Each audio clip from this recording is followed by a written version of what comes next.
Scott Mitchell here with It's My Game speaker highlights. It's My Game Kids Tennis Conference. Remember, it's August 14th to the 23rd. Go and register at conference.evolve9.com. This global virtual conference like never before. Over 20 speakers, 40 hours worth of content. And what's great is today I'm actually speaking with Mike Barrell, the founder of Evolve 9 and the brains behind the conference. Mike, welcome. Thank you. The brains, yeah, that's a scary thought, actually. Yeah, it's certainly, yeah, I'll hold my hand up. It was my idea, but beyond that, you know, you've done some great work, and it's a joint effort between everybody involved. Yeah, it's going to be neat. I mean, people need to register for this. This is a conference that I think, at least in our industry, we haven't seen before. It's international. It's not only, you know, virtual, but there's a lot of different speakers, a lot of moving parts. What gave you the idea to do a conference of this type? Well, traditionally, we kind of do a conference like this every 2 years. That's a bit more open. We obviously have little conferences every year for the people that we work with. But so ours was due originally to be in November. And then I thought, well, okay, with everything that's happening, why don't we move it up? And why don't we go online and let's see, you know, who's available to actually be involved. And then it struck me that, well, actually, we can have everybody that we want to. We can have everybody, all the speakers, you know, as long as they're willing, we can get together a group of speakers like never before. So, you know, that's why we've you know, managed to ask speakers from all, you know, every continent. We're really pulling in people from all over, and we're adding a few more speakers every few days that, and really getting a completely global perspective on what's going on in kids tennis now. So, everybody, you know, me included, has been a bit, well, what do we do now with the lockdown and with the virus and all these kind of things? How do our lives change? But this is one of those situations where we all know tennis has got this huge opportunity to come out of this as the sport, as one of the best sports to play. And we have this great opportunity to put on something like this because we've all suddenly realized that we're now more used to communicating in this way. Yeah, for sure. And, you know, we talk a little bit about the conference and the format itself, because it isn't just going and watching a presentation or making sure that, you know, at 1 o'clock every afternoon you join a webinar. This is a whole different type of conference. So let's maybe talk briefly about the presentations. There's all sorts of different elements to this, but talk about the presentations themselves and how those are going to be delivered out to the world. Yeah, sure. So, I mean, we're aware that the priority for everybody right now is to get back on form work. So we want to make sure that we're providing great information, we're giving education, but we're also kind of addressing some of the key things. How can we make our businesses better? How can we engage people more at this time? How can we get people to do more things at the club? And so in the presentations kind of span across all of those things. How can we spend this time being way better at those key areas? But at the same time, we know people want to be on the court at this time. You know, we're talking about August. I think most people are hoping, if they're not back already, they're going to be teaching at this time. So it doesn't work to put on a conference that, you know, there are set times and all the presentations are viewed live in that time. Plus, we're pretty much going everywhere in the world. So at the same time, that time frame doesn't work either. We've got everywhere from, you know, Australia all the way through South America. We're all the way around the world. So we're pre-recording everything, but then we still want to make sure that we can get interaction. So the pre-recording allows us to do translations for all the presentations, but then within each nation, within each region, we've got facilitators who are going to run essentially Zoom rooms like we have here, you know, where everybody can come on board in groups, in small groups, and discuss the content, and then take the key messages from that content and discuss, well, how does that affect me? How do I use this? How is this practical? Because so much of what we do in doing these kind of things has to be like, well, I need stuff I can use tomorrow. I'm not, you know, the science is great, but if I can't use it practically on the court in the next year, it's not really of a lot of value to me. So we've got that whole idea of two levels of presentation. So we've got keynotes that they'll be released every 2 days, 4 of those. And then as we find new great presentations that we're missing, we're adding bonus content to that as well. So, you know, we may well release up to 10 presentations in 2 days, but the discussion room will always be about discussing those 4 keynote areas. And when you talk about the discussion topics, or when people can go and meet, maybe it's a Facebook Live or something. I think for those that may not know the terminology when they're looking at the registration form, is that what you're talking about with the locker rooms?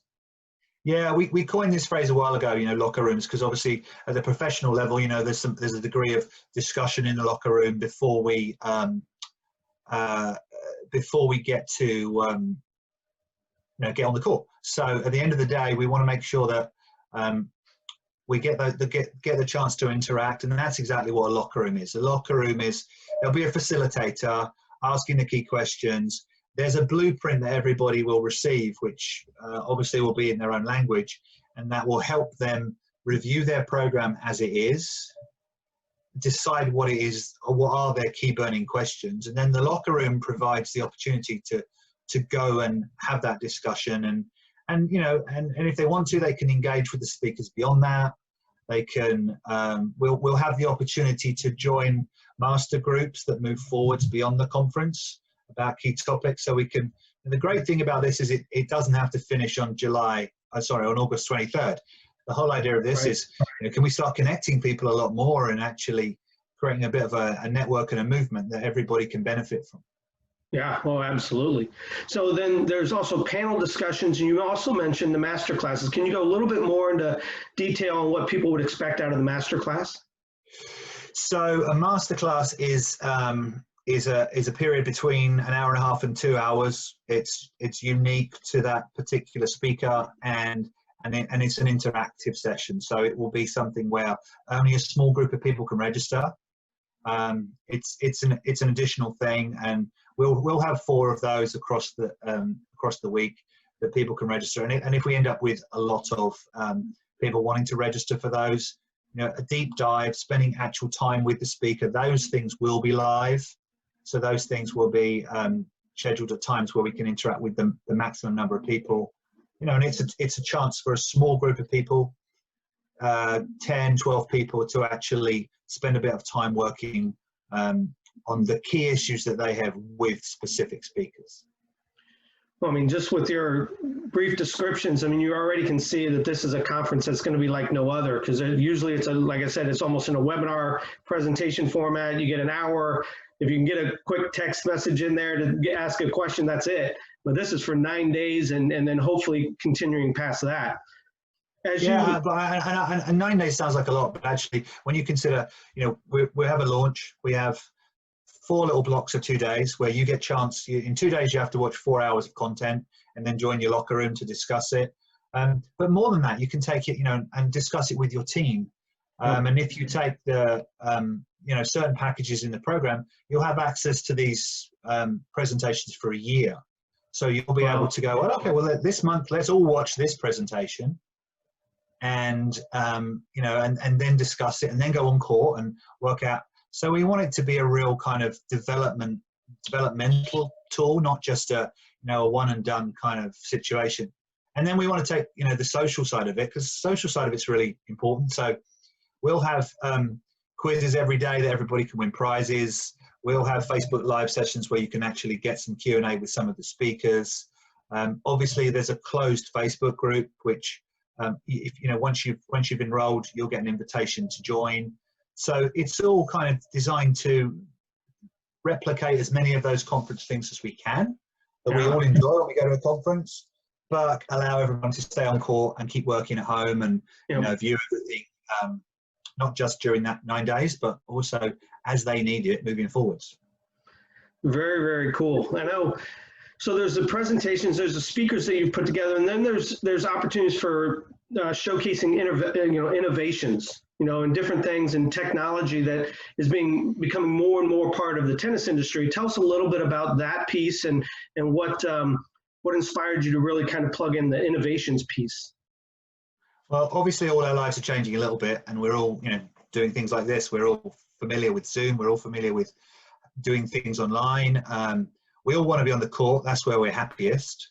But at the same time, where's the bridges? Where are the things that we can practically use? And, in tennis, we've had a lot of different innovations that have come our way in the last few years, but we want to try and showcase some of the things that are out there that coaches can actually consider using within their programs, whether it be a software program, whether it be, a really cool new piece of equipment, Encore, maybe sometimes even a different way to use an existing piece of equipment. Because, there's all these kind of merges and combinations of, well, we've got this piece of equipment, but now if I add this app to it, well, that opens up a whole new thing. Yep. So the idea is to allow people to submit innovations as a video, as partners, and we'll showcase them across the week and reference those as well. So, to put, if we're going to get an amazing group of coaches from all over the world together, then, this is the best opportunity for partners to come on board and say, well, why don't you take a look at this program or this program or this program? So tell us a little bit about the speakers. I know you mentioned they're from around the globe. As you started thinking about plugging in different speakers, what was your thought process around, different areas that expertise that the speakers had that you wanted to bring to the conference? We try to look at, first of all, we do conferences a little bit different. We don't start with who do we get speakers. We always start with who do we get, what do we get for the topics. So we started with, kind of what are the big issues for us? And the first issue is, well, how do we make our programs super robust? How do we make our programs, meeting the needs of all the kids that we have? So the first section, first few days is 2 days on the big picture things. So, what does your program look like? What does your competition look like? All of those kind of areas. How do you work with your staff and your team? The next bit is very much about learning and skill development. Okay, how can I be a more effective coach? How can I be a more effective teacher? And we've picked people who come at it from slightly different angles. So we've not said, okay, everyone has to be taking this approach. So we get some different views and different opinions, because that's going to then make the locker room a lot more interesting. And then the third module is understanding the child. So again, we've talked a lot about girls tennis. Now we want to talk about boys tennis and girls tennis. We want to talk about, like I'm doing a piece on behaviors and how we can drive programs through behaviors. Really starting to understand who we're dealing with, what does their life look like, how do we motivate them better, how do we communicate with them better, who are they and how do we work with them. And then the fourth module is, different technical and tactical approaches to teaching the game. So it's a little bit different, and those 4 topics then kind of drove the speakers. And we just found people that we knew were, either we'd worked with them before and we knew that they were great, or we found people online that, we viewed their material and said, oh, this is really impressive, this is good stuff as well, or recommendations, or, and you're always with a group of speakers trying to find a different group.